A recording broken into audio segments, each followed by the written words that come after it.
Oke teman-teman, di kuliah yang lalu kita sudah bahas tentang penurunan Bernoulli equation hanya dengan menggunakan Newton's second law. Sekarang saya ulangi lagi, mengapa penting Bernoulli equation itu? Karena Bernoulli equation itu dapat membuat kita menganalisis perubahan apa yang disebut kuantitas hidrodinamik atau hydrodynamic quantities, seperti tekanan, seperti kecepatan di dalam fluida.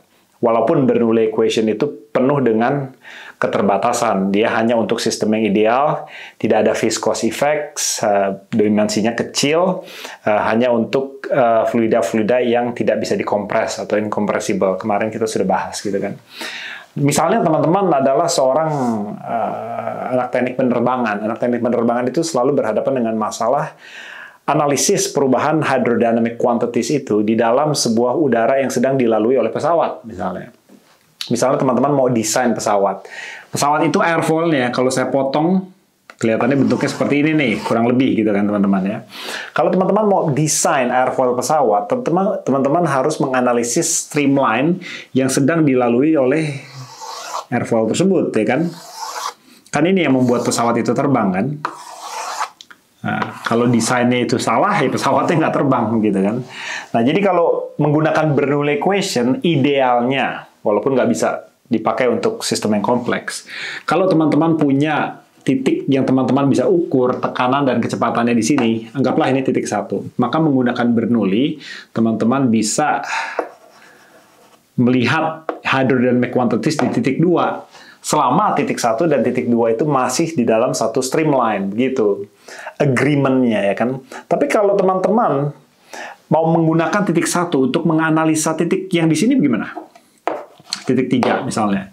Itu nggak di dalam satu streamline, tapi across the streamline, ya kan, bergerak ke atas. Apakah bisa dengan demikian menggunakan Bernoulli equation? Jawabannya tidak bisa, itu akan menyalahi Bernoulli equation, dan ini adalah persamaan yang sering sekali disalahgunakan oleh anak-anak teknik begitu ya.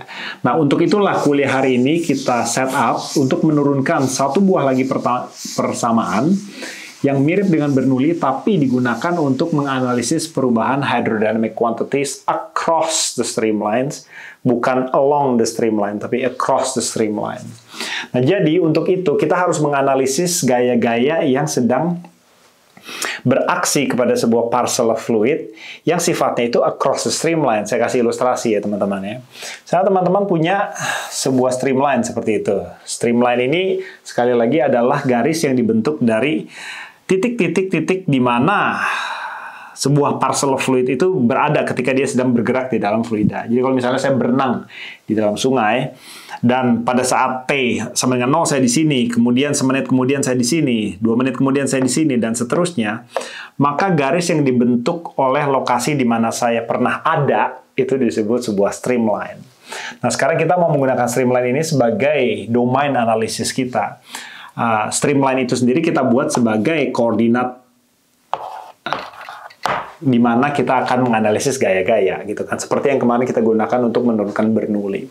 Jadi anggaplah satu streamline ini adalah koordinat itu sendiri, koordinat S namanya. Normal terhadap streamline itu kita sebut koordinat N, di mana S dan N itu selalu tegak lurus gitu teman-teman ya.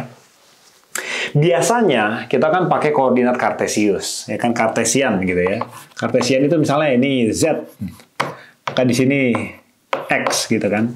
Nah, S dengan N itu juga punya hubungan dengan Z dengan X. Nah, kita bisa gunakan konsensus lah gitu ya. Misalnya ini N, maka ya tegak lurus ke bawah itu Z gitu. Maka sumbu atau sudut ya yang diapit oleh Z dan N itu kita sebut theta gitu teman-teman ya. Jadi segitiganya ini kita bisa analisis segitiga seperti ini gitu. Di mana sudutnya ini theta, aksara Yunani gitu ya. Nah, sekarang ada yang sedikit non-konvensional teman-teman ya. Kita mau agree dulu bahwa kalau di sini ada parcel of fluids kecil gitu ya. Parcel of fluid kecil. Berapa kecil? Ya, ketebalannya ini dN. Areanya di atas ini dan di bawah itu dA gitu ya teman-teman ya. Maka parcel of fluid ini ya kecil ya bentuknya ya. Dia itu sedang berjalan dengan kecepatan v ya, vektor, dan di dalam sebuah streamline yang memiliki kelengkungan. Ya, kelengkungan di titik ini, kelengkungannya itu kita bisa anggap sebagai lingkaran. Jadi kalau misalnya di titik ini seakan-akan dia sedang bergerak di dalam sebuah lingkaran, maka lingkaran itu seakan-akan dia punya jari-jari. Ya, jari-jarinya di sini misalnya. R gitu. Pusat titik lingkarannya itu ada di sini dan jari-jari itu adalah jarak dari parcel itu ke pusat lingkaran. Nah, ini kita mesti setuju dulu, ini adalah konsensusnya, karena kita mau menganalisis gaya-gaya yang sifatnya arahnya N, gitu ya. N itu selalu menuju ke pusat lingkaran, kan begitu kan. Apa aja gaya yang berfungsi atau beraksi di parcel of fluid ini? Nomor satu, gaya P, gitu kan. Akibat P. Maka gayanya itu adalah P dikali dA, gitu kan. Karena ada tekanan yang menekan parcel of fluid ini dari bawah, gitu ya. Nah, gaya yang beraksi di sudut sebelahnya tentu akibat dari tekanan juga, tapi bukan P. Tekanan ini adalah P ditambah ya, tergantung variasi P terhadap dN, ya kan? Jadi P ditambah dP dibagi dN dikali dN dikali penampang yang sama dA gitu teman-teman ya. Nah, gaya lain yang beraksi di parcel of fluid ini teman-teman adalah gaya berat dari parcel ini. Berat dari parcel ini misalnya ya, nomor satu, dia pasti bergerak ke bawah ya. dW gitu ya. Karena gravitasi itu bergerak ke bawah gitu kan. Nah, sekali lagi yang kita mau analisis itu hanyalah gaya-gaya yang bergerak di sumbu N gitu teman-teman. Di sumbu N ini, gaya yang bergerak itu ya bisa di breakdown dW itu terhadap N. Misalnya ya, ini dWN, ini dWs, gitu kan teman-teman ya.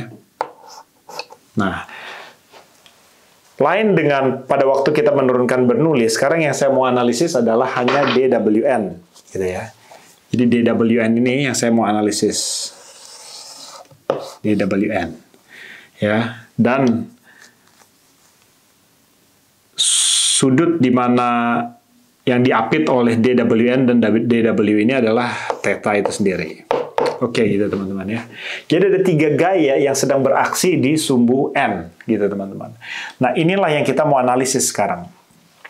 Resultante dari gaya di sumbu N itu harus sama dengan massa dikali percepatan yang dialami oleh parcel of fluid itu yang arahnya N, gitu teman-teman. Apa itu percepatan yang sedang dialami oleh parcel of fluid itu di sumbu N? Nah, kalau teman-teman belajar fisika dasar pada waktu SMA, teman-teman tahu gaya yang sedang dialami oleh benda yang bergerak di dalam sebuah trayektori yang memiliki kelengkungan adalah gaya sentripetal, gitu ya. Sentripetal itu gaya yang mengarah ke pusat kelengkungan itu atau pusat lingkaran itu, ke titik ini. Nah, itu adalah V kuadrat dibagi kelengkungan itu sendiri atau jari-jari dari lingkaran gitu. Nah, ini semua makanya tadi saya harus konsensuskan dari awal supaya teman-teman nggak bingung tiba-tiba ada R keluar di sini gitu kan. Nah, dengan ini kita sekarang bisa analisis Newton's second law gitu. Jadi karena kita sudah punya komponen-komponen gaya yang membentuk resultante F di sumbu N. Jadi nomor satu adalah P kali dA. Ya kan, gaya dari bawah, ya kan. Gaya yang dari atas adalah P ditambah dP dN dikali dN, ya kan, dikali dA. Gitu teman-teman ya. Lalu gaya dari berat yang di breakdown di sumbu N, ya kan, minus lagi dWn. Gitu teman-teman ya. Semua ini harus sama dengan M dikali V kuadrat dibagi R, gitu teman-teman. Nah, inilah yang harus kita analisis sekarang. Jadi nomor satu, PDA ini bisa kita coret kan dengan P dan DA ini. Karena P di sini dan DA di sini canceling each other gitu ya. Maka negatif DP DN dikali DN dikali DA minus DWN itu apa? Ya pasti DW dikali cosine theta harus sama dengan M V kuadrat dibagi R gitu teman-teman ya. Melihat dari segitiga ini dan sudut yang diapit oleh DWN dan DW, maka DWN itu DW dikalikan cosine theta. Nah ini teman-teman, DN yang adalah ketebalan dari partial fluid ini dikalikan dengan area atas dan bawah, itu adalah volume dari partial fluid itu, yang juga kecil, maka depannya ada D gitu ya. Jadi ini dP dibagi dN dikali D volume gitu ya, volume lah misalnya gitu, volume. Nah sekarang dW itu juga fungsi dari volume ya kan.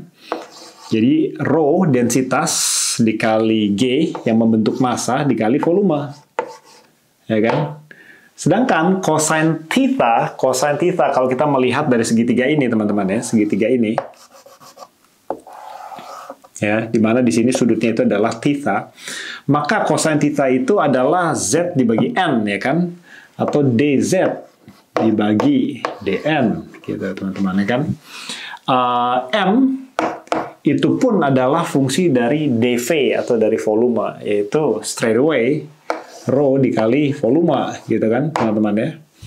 Dikali V kuadrat dibagi R, gitu teman-teman. Nah, sekarang dengan demikian, bisa saya coret nih nomor satu. DV saya bisa coret, saya bisa coret, saya bisa coret. Gitu, teman-teman.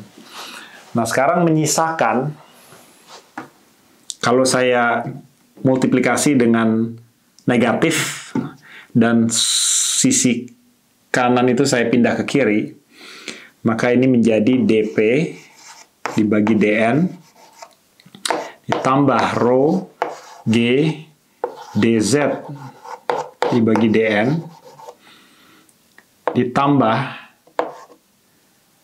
rho V kuadrat dibagi R sama dengan 0 gitu ya.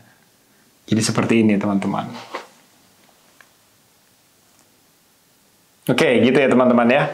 Nah, ini adalah saya kotakin persamaan yang bisa teman-teman gunakan untuk menganalisa titik-titik across the streamline dari udara yang sedang dilalui oleh airfoil yang tadi kita sedang ilustrasikan sebelum kuliah ini dimulai. Gitu teman-teman ya. Nah, saya kasih ilustrasi teman-teman. Kalau misalnya teman-teman bekerja dengan sistem udara, ya, fluida yang ringan, ya, udara ya.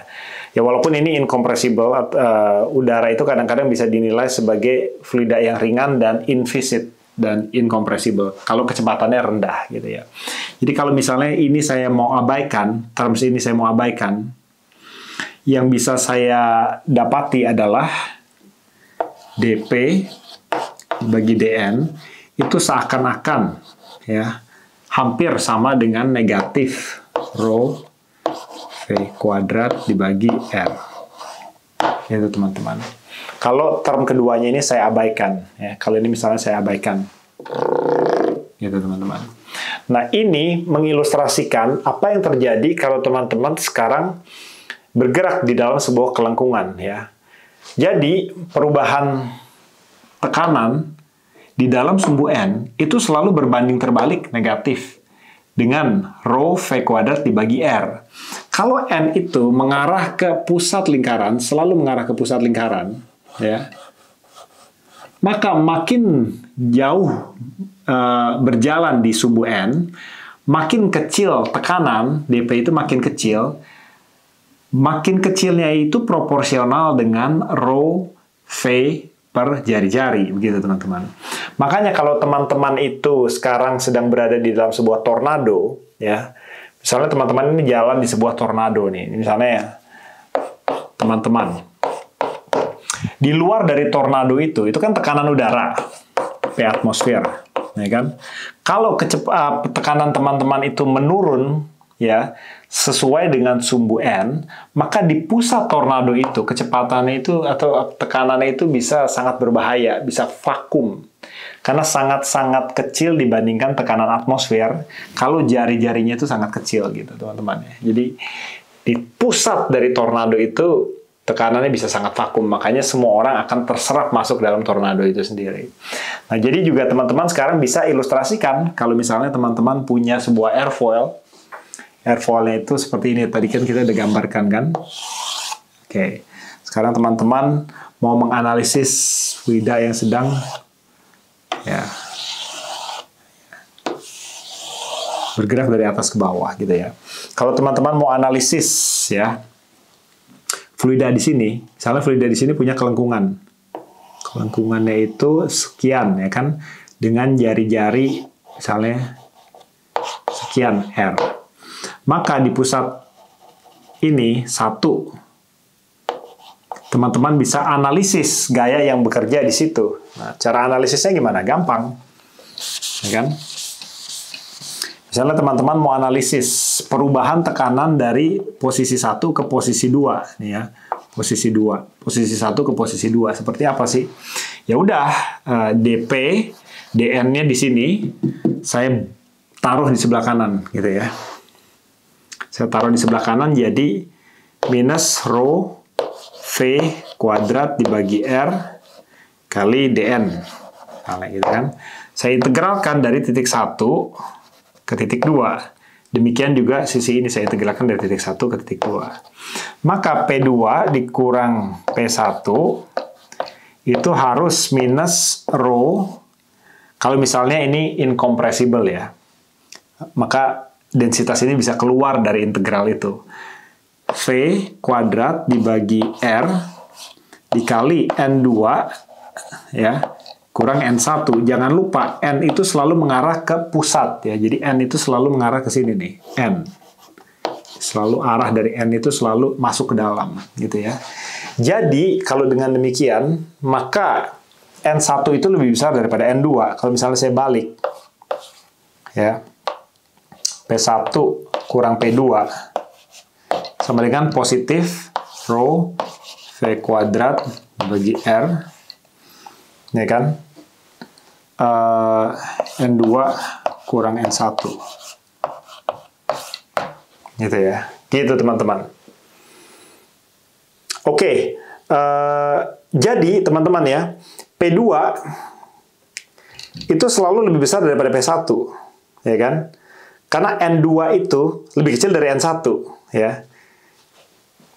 N2 lebih kecil dari N1, gitu teman-teman. Jadi ini selalu negatif. Ini selalu negatif terms ini nih, N2 sama N1. Karena N2 itu lebih kecil dari N1. Karena arah N itu dari luar ke dalam ya. N1 itu lebih besar daripada N2. Kalau ini negatif dikali negatif, sisi di sebelah kanan ini selalu positif. Maka P2 itu ya, selalu lebih besar dari P1. P2 harus selalu lebih besar daripada P1. Gitu, teman-teman. Ya. Demikian. Jadi, ini bisa digunakan untuk menganalisis perubahan hydrodynamic quantities seperti tekanan, kecepatan di dalam sebuah fluida across the streamlines. Jadi, bukan along the streamline, tapi across the streamline. Di kuliah berikutnya kita gunakan contoh-contoh yang konkret supaya teman-teman bisa mengetahui bagaimana caranya mengaplikasikan ini. Ciao.